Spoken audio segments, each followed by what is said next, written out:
are excited to welcome this next guest back to the show. He was a second-round pick out of UConn. In his 9-year NFL career, he spent time in New England, Carolina, and Indy, and got to play with some of the greats. And now he gets to spend time with us. All right. You can catch him as a co-host of his Man-to-Man podcast. We are excited to be treated to some of those scalding hot takes right now. Please welcome former NFL defensive back, Darius Butler. Hey, Darius. Hey. All right, Good Darius, morning. What's up?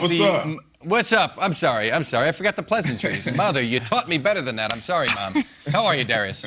I'm great. All right, you spent the majority of your career in Indianapolis. What was your reaction when you heard new quarterback Carson Wentz would miss significant time, 5 to 12 weeks? There's a timeline for you after undergoing foot surgery. Heartbreak. You know, expectations were obviously sky high for the Colts coming into this year. You know, you already had a small season, new quarterback, new team. You know, Nate, you know how important that is to get on the same page with your receivers and your pass catchers, and not being able to do that. Going to be missing pretty much all the camp, obviously. And he's going to have to jump in and kind of when the train is already rolling for the Colts, kind of mid-season. Now we have to depend on either Jacob Eason, most likely a 4th-round pick we drafted a couple years ago, who, from all reports that I've heard, isn't quite ready yet. We're going to have to throw him in the fire. But, man, my heart was broken because expectations are so high for the Colts, not only to win that division, but to actually, you know, contend and hopefully, you know, Carson Wentz to bounce back this year with Frank Reich.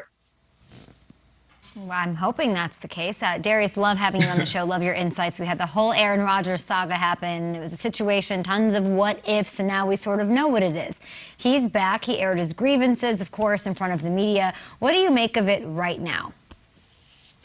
You know, first of all, I loved every second of that press conference. You know, as a player, you rarely see, you know, active players come out and speak their mind like that. And he did it.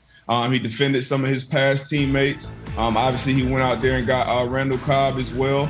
And I think the guys, they're ready to rally around him. You know, he's back for at least one more year, maybe 2, to try to make another run at it. They've been in back-to-back championship games. And I think 12 is ready to roll. Once you get in that building, this time of year, you know, everybody's focused on chasing that championship, and he is. And once you get the defending MVP back in your building, the front office, the players in the locker room, the coaches, the equipment, everybody's on the same page of trying to win right now. So I think he's won everybody over for now. And then once they get in the offseason, I'm sure we'll have a whole nother chapter to this saga. But I love that interview. You can clip up any part of that thing.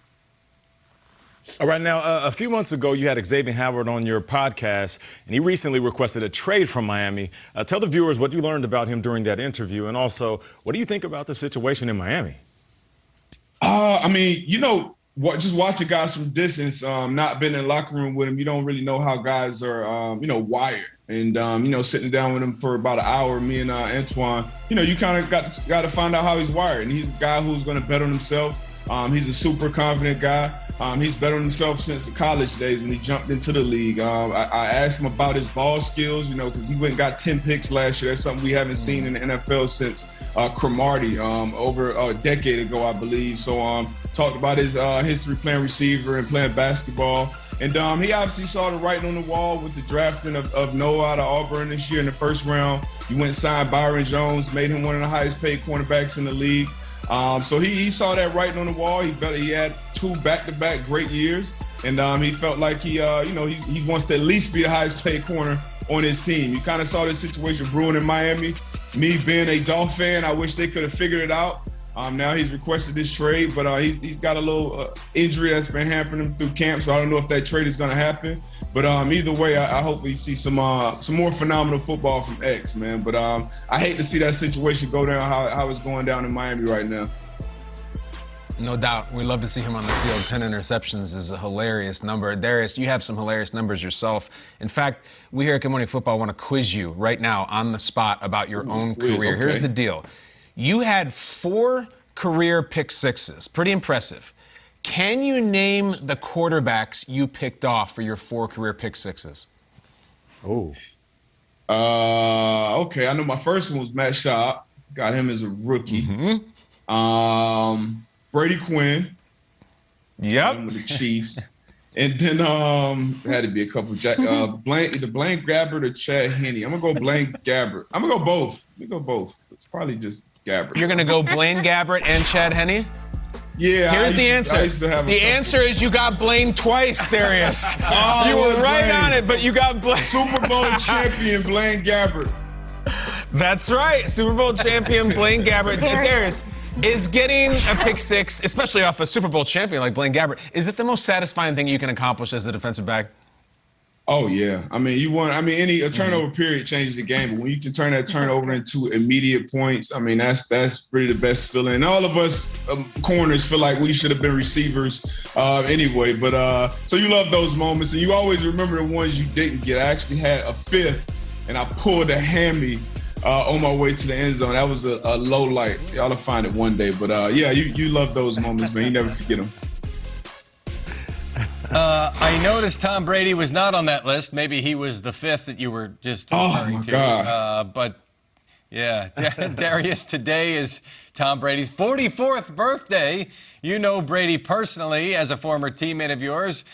What would you get the man who has everything for his birthday? Everything. In fact, he can't get it. His wife can buy it. I guess the only thing is a time machine. Take him back to that Super Bowl he lost against the Giants to wrap up that perfect season. I know if there's anything he wants, it's that ring, and that's all he cares about at this point in his career. He's got 7 of them, but I'm sure he always thinks about the one that got away. So I get him a time machine.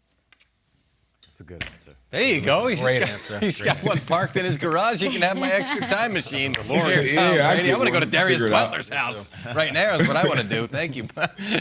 Darius, thank you very much. As always, we love those scalding hot takes, and we love the personality. We love having you here, man.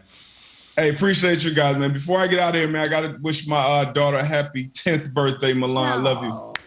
Happy birthday, birthday. Milan. Those 2 points. Enjoy the birthday festivities. All right, And speaking of Bucks, Michael Irvin and Scott Hansen are going to be at Bucks Camp, coming to you live on Inside Training Camp Live, taking off at 10 a.m. Eastern, right after Good Morning Football. We've got reporters, insiders all across the league. Will Selva's in his newsroom in his garage with the latest.